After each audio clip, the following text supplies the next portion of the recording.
नमस्कार प्रिय मित्रों, मैं ज्योतिषकार कमल आप सबका हार्दिक अभिनंदन करता हूं आपके अपने इस प्यारे यूट्यूब चैनल एस्ट्रो कमल में। मित्रों, बात यह है कि इस संसार में हर आदमी के मन में ऐसा रहता है कि कोई साधना करे, और साधना करना न तो मुश्किल है न आसान है। आप एक छोटे से साबर मंत्र से शुरू करते हो और बड़ी से बड़ी बृहद से बृहद साधना 10 महाविद्या जैसी साधना करते हो तो भी सीधी बात है, न तो मुश्किल है न आसान है। मुश्किल इसलिए नहीं है कि आप में अगर जज्बा है कुछ भी करने का, निडरता है, निर्भीकता है, हिम्मत है, साहस है, तो आप किसी भी साधना में सफल हो सकते हो। और आप में यदि हिम्मत नहीं है, साहस नहीं है, थोड़ी सी चीज़ से डर जाते हो, तो आपको एक छोटी सी साधना, एक छोटा सा साबर मंत्र भी परेशान कर सकता है। क्योंकि जब भी आपके अंदर कोई सिद्धि पैदा होती है, कोई चीज़ ऐसी पैदा होती है जो पराई धरती की है, आपकी धरती की नहीं है, तो क्या होता है कि आपके अंदर कुछ ऐसे केंद्र खुलते हैं जो उस चीज़ को ऑब्जर्व करते नहीं तो वो चीज़ काम नहीं आती। कोई ऐसा मंत्र सिद्ध करते हैं तो उस मंत्र से संबंधित एक केंद्र होता है, वो केंद्र शरीर में खुलता है तो मंत्र उसमें जाके विराजमान होता है, मंत्र की शक्तियाँ, मंत्र की ऊर्जा, और वो मंत्र की ऊर्जा आगे संसार में काम आती है। आप समझ गए मेरी बात को? आराम से समझ गए होंगे, क्योंकि इतनी छोटी बात है, इतनी छोटी बात को कौन नहीं समझेगा। आज मैं जिस सिद्धि और जिस सफलता की बात कर रहा हूँ वो एक ऐसी साधना है जिसके बारे में नाम तो आपने बचपन से बहुत सुना होगा, लेकिन साधना शायद ही कभी सामने आई हो। ये जो बच्चों की कहानियों में एक सोनपरी का नाम आपने सुना होगा ज़रूर। दादी माँ, नानी माँ ऐसी जो होती है वो अपने बच्चों को कहानियाँ सुनाती है, छोटे छोटे बच्चों को। सोनपरी की कहानियाँ बड़ी फेमस भी है, अच्छा भी लगता है बच्चों को ऐसा सुन करके। लेकिन सोनपरी का जो वास्तविक नाम है वो है स्वर्णाक्षी अप्सरा। स्वर्णाक्षी अप्सरा की साधना होती है सबसे प्यारी साधना है, बहुत ही सौम्य साधना है, इतनी ईजी है, सौम्य है, इसके कोई साइड इफेक्ट नहीं है, कोई भी आपको डर लगने का सवाल नहीं है। ये साधना अगर थोड़ा सा भी आप में हिम्मत हो, थोड़ा सा जज्बा हो, तो आप आराम से इस साधना में निष्णांत हो सकते हो। इस साधना को आप आराम से कर सकते हो। अब करना क्या है? इस साधना के लिए 3 चीज़ें बाहरी ज़रूरी है। वो है एक तो गुरु मंत्र, एक गुरु कृपा और एक गुरु विधि। 3 चीज़ें आपके पास है तो आप साधना को कभी भी कर सकते हो। 3 चीज़ें आप में मौजूद होनी ज़रूरी है। वो ये है कि मन में उत्साह होना चाहिए, जोश होना चाहिए, बदन में पवित्रता होनी चाहिए, हिम्मत होनी चाहिए, पवित्रता होनी चाहिए, और चरित्र में सज्जनता होनी चाहिए। यदि आपका चरित्र दुष्चरित्र है, सज्जन चरित्र नहीं है, तो आप इस साधना में भी मार खा जाओगे, इतनी बुरी मात खाओगे जो आज तक बड़ी बड़ी साधनाओं में भी लोग नहीं खाते हैं। कारण ऐसा है कि अप्सरा साधना बड़ी प्यारी साधना है, बड़ी सौम्य साधना है, लेकिन अप्सरा के साथ हम जब भी कोई दुर्व्यवहार करने की कोशिश करते हैं, क्योंकि अप्सरा को जब आप मिलोगे ज़िंदगी में कभी, तो देखोगे कि अप्सरा जितनी छुई मुई सी कोई नहीं रहती, इतनी मासूम, इतनी छुई मुई, आपसे डरी डरी सी ऐसी रहती है। जैसे आप किसी पराई धरती के व्यक्ति से मिलते हो तो अचानक आपको डर लगने लगता है, उसी तरह से अप्सरा को भी आपसे मिलती है तो डर लगने लगता है। आप समझ गए मेरी बात को? इस तरह से अप्सरा को डर लगने लगता है तो आपको लगता है कि यार ये तो बड़ी डरपोक है, छुई मुई से, इसका तो दुरुपयोग कर लेते हैं, जो चाहे इससे हम निकलवा सकते हैं, उगलवा सकते हैं, जो चाहे इससे काम ले सकते हैं। लेकिन ऐसा नहीं है। अप्सरा और देवता, ये जो लोग होते हैं, इनकी रक्षा के लिए गण होते हैं और वो गण हमेशा इनके आसपास रहते हैं। आप जरा सा भी इनकी बात को नेगलेक्ट करने की कोशिश करोगे, इनके साथ दुर्व्यवहार करोगे, तो ये तो कुछ नहीं कर सकती, ना कुछ करेगी, क्योंकि ये छुई मुई, डरपोक सी, घबराई सी क्या करेगी, आपका कुछ नहीं बिगाड़ेगी। लेकिन जो यक्ष होते हैं ना, वो आपकी तबीयत खराब करके रख देंगे। जरा सा इनके प्रति बुरा भाव आपकी हालत को बिगाड़ के रख सकता है। आप समझ लें इस बात को कि अप्सरा साधना बड़ी सरल साधना है, लेकिन अगर गलती की तो उस गलती का परिणाम आपको भुगतना पड़ेगा। अप्सरा साधना करने वाला व्यक्ति एक बात का ख्याल रखें कि अप्सरा जब आपके सामने सिद्ध होगी, प्रकट होगी, और आपने यदि गलती से भी माँ और बहन के रूप में उसको सिद्ध करना बोल दिया, तो अप्सरा आपको श्राप देगी। उस श्राप से इस जन्म में आपको नपुंसक बन के रहना पड़ेगा, अगला जन्म भी आपको किन्नर के रूप में होगा। इसलिए अप्सरा साधना करने से पहले इस बात का ख्याल रखें कि आपको अप्सरा, सिर्फ एक अप्सरा साधना ऐसी है जिसमें आप माँ या बहन के रूप में सिद्ध नहीं कर सकते, सिर्फ पत्नी के रूप में सिद्ध कर सकते हो। अप्सरा को पत्नी के रूप में सिद्ध करने के पश्चात यदि आप अपनी पत्नी के साथ संबंध रखते हैं या अन्य किसी स्त्री के साथ संबंध रखते हैं तो आप अपनी मृत्यु को न्योता देते हैं, क्योंकि यक्ष फिर आपको छोड़ेंगे नहीं, जान से मार डालेंगे। इस साधना के बारे में किसी को भी यदि आप कहते हैं, प्रचार करते हैं, तो आपके लिए बड़ा हानिकारक है, ध्यान रखें, आपकी दुर्गति कर सकते हैं यक्ष। इसलिए इन चीज़ों का पहले से ध्यान रखें। ये साधना सिद्ध कब होती है तो मैं बता देता हूँ कि अप्सराओं से संबंधित कोई भी साधना हो वो हमेशा शीतकाल में सिद्ध होती है। जब मौसम में थोड़ी ठंडक हो जाए तो ही अप्सराओं से संबंधित साधना सिद्ध होती है। शारदीय नवरात्र जिसे कहते हैं, शारदीय का अर्थ है सर्दी से संबंधित, तो शारदीय नवरात्रा इसके लिए सबसे बेस्ट पड़ते हैं।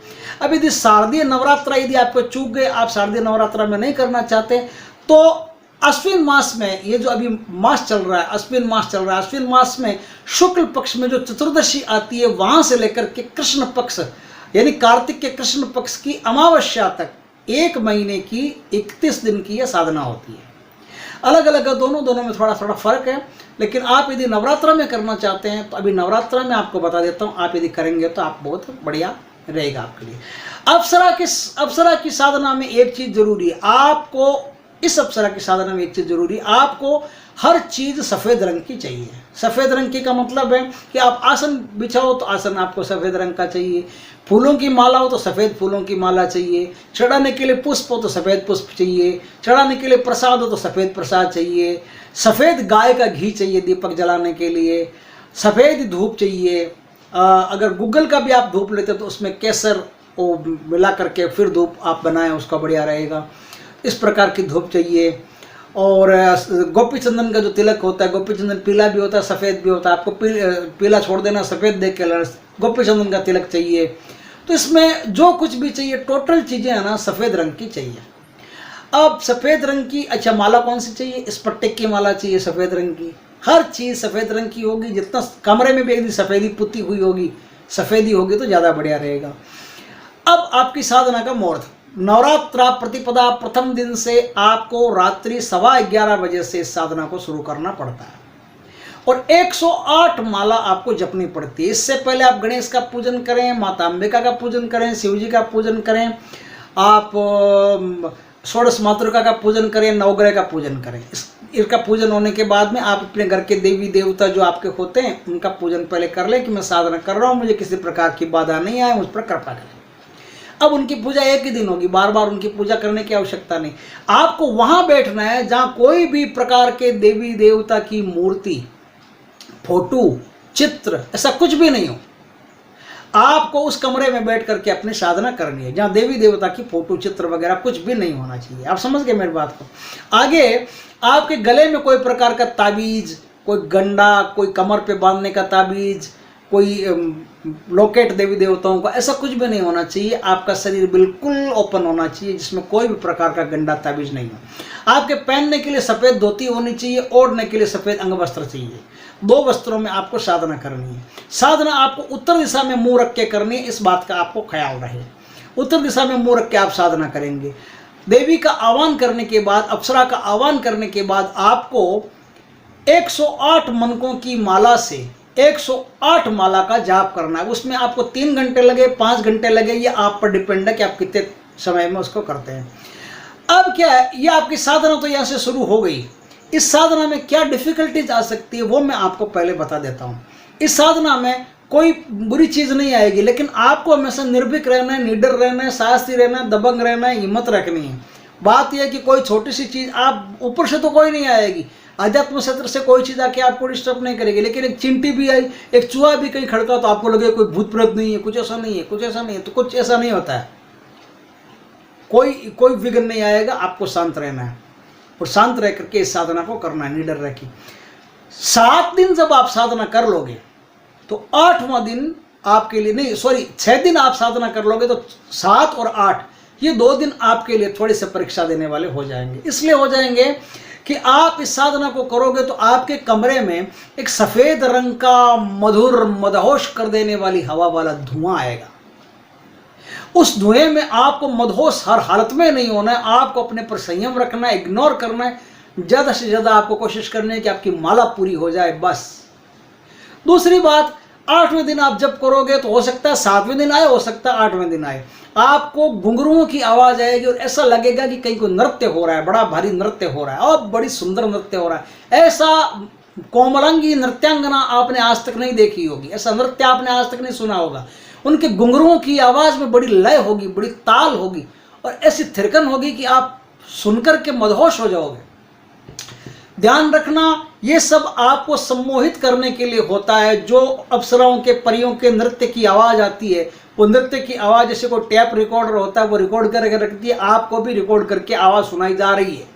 आपको सम्मोहित करने के लिए आवाज़ सुनाई जा रही है। आप सम्मोहित हो गए तो आपकी पूजा गई तो कोई सिद्धि नहीं मिलेगी। ध्यान रखना। आगे सबसे सावधानी की बात आएगी, वो बताऊंगा। 8वें दिन घुंघरुओं की आवाज़ इतनी तेज हो जाएगी कि आपके कान के पास घुंघरुओं की आवाज़ सुनाई देगी। बहुत नृत्य चल रहा है, भारी ऐसी आवाज़ सुनाई देगी। आपको ऐसा भी महसूस हो सकता है कि आपका सर फट रहा है, जैसे थोड़ी सी और अगर हिम्मत नहीं रखे तो सर फट जाएगा, लेकिन कुछ नहीं होगा, कुछ करने की जरूरत नहीं है। आपको आंखें बंद करके सिर्फ अपनी साधना करनी है। 8 दिन पूरे कर लिए, 9वें दिन आपको कोई तकलीफ नहीं होगी। 9वें दिन आपको देवी को प्रसाद नहीं चढ़ाना है। ध्यान रखें, देवी को प्रसाद सिद्ध होने के बाद में चढ़ाना है। और देवी के लिए एक फूल माला रखनी है, जो सफ़ेद फूलों की माला होगी वो माला आपको रखनी है, वो माला आपको देवी को पहनानी है। अब 9वें दिन क्या होगा, आपकी जैसे मंत्र जाप संपूर्ण होंगे उसके पहले पहले आपको कोई देवी दिखाई दे सकती है, लेकिन बोलना मत, उससे बात मत करना जब तक आपकी 108 माला पूरी हो जाए, बात मत करना। तीसरी बात, इसमें सबसे ज़्यादा ख्याल ये रखना पड़ता है कि आपको 3 मिनट तक तो देवी से हर हालत में नहीं बोलना पड़ता है, क्योंकि साधना क्षेत्र में एक बहुत बड़ा चक्कर होता है। वो चक्कर मैं आपको आज समझा देता हूँ। एक महाप्रेत होता है जो किसी का भी रूप धारण करके आपकी साधना में विघ्न डालने के लिए पहुंच जाता है, और महाप्रेत जिसकी साधना में विघ्न डालने के लिए पहुंच जाए, महाप्रेत उसे अपने वश में कर लेता है। फिर साधक सारी जिंदगी महाप्रेत के वश में रहता है, और महाप्रेत के वश में रहने से वो अपना कोई भी काम इस धरती पर नहीं कर सकता। इसलिए 3 मिनट उसकी सीमा है। 3 मिनट तक यदि आप चुप रहते हैं, देवी की तरफ नहीं देखते हैं, तो आप मान जाएंगे, आपको पता चल जाएगा कि जो सामने है वो महाप्रेत नहीं है, सामने है जो देवी है, अप्सरा है। समझ गए आप मेरी बात को? आगे क्या होगा, आगे 3 मिनट के बाद में आपकी माला पूरी होने के बाद में देवी खुद आपसे बात करेगी। देवी आपसे कहेगी, 3 सवाल पूछेगी। किस लिए बुलाया? तो आपको कहना है कि मैं इस संसार में आदरणीय कार्य करना चाहता हूँ, आदर्शात्मक कार्य करना चाहता हूँ, भले का काम करना चाहता हूँ, लोकहित का काम करना चाहता हूँ, इसलिए हे देवी आपकी आवश्यकता है। दूसरा सवाल पूछेगी कि मुझे किस रूप में पसंद करना चाहोगे? तो आप गलती से भी माँ और बहन का तो मत कहना, क्योंकि मैंने कह दिया कि माँ और बहन का कह दिया आपने, तो माँ और बहन के कहने के साथ ही आप नपुंसक हो जाएंगे, देवी का श्राप मिलेगा। ध्यान रखना। तो आपको कहना है कि पत्नी के रूप में, तो पत्नी के रूप में वो वर्ण करेगी। तो देवी आपसे कहेगी कि अगर मुझे पत्नी के रूप में वर्ण करोगे तो आगे तो फिर और किसी के साथ किसी प्रकार का व्यवहार नहीं रखोगे, तो आप कहोगे कि नहीं, मेरी पत्नी आप ही होगी और ताज जिंदगी आप ही मेरी पत्नी रहोगे, मैं किसी के साथ कोई वर्ण नहीं करूंगा। इन 3 प्रश्नों के उत्तर आपको देने पड़ेंगे। 3 प्रश्नों के उत्तर देने के बाद में देवी अपने हाथ में से एक दिव्य माला आपके गले में डालेगी और आपको अपनी माला देवी के गले में डालनी। इस प्रकार आपकी सिद्धि पूर्ण होती है। उसके बाद में आपको हमेशा सद्कार्य करना है, अच्छे कार्य करना है, समाज के हित के कार्य करना है, लोकहित के कार्य करना चाहिए। कितने बड़ा आपका दुश्मन हो, आप दैविक शक्तियों का प्रयोग नहीं करेंगे।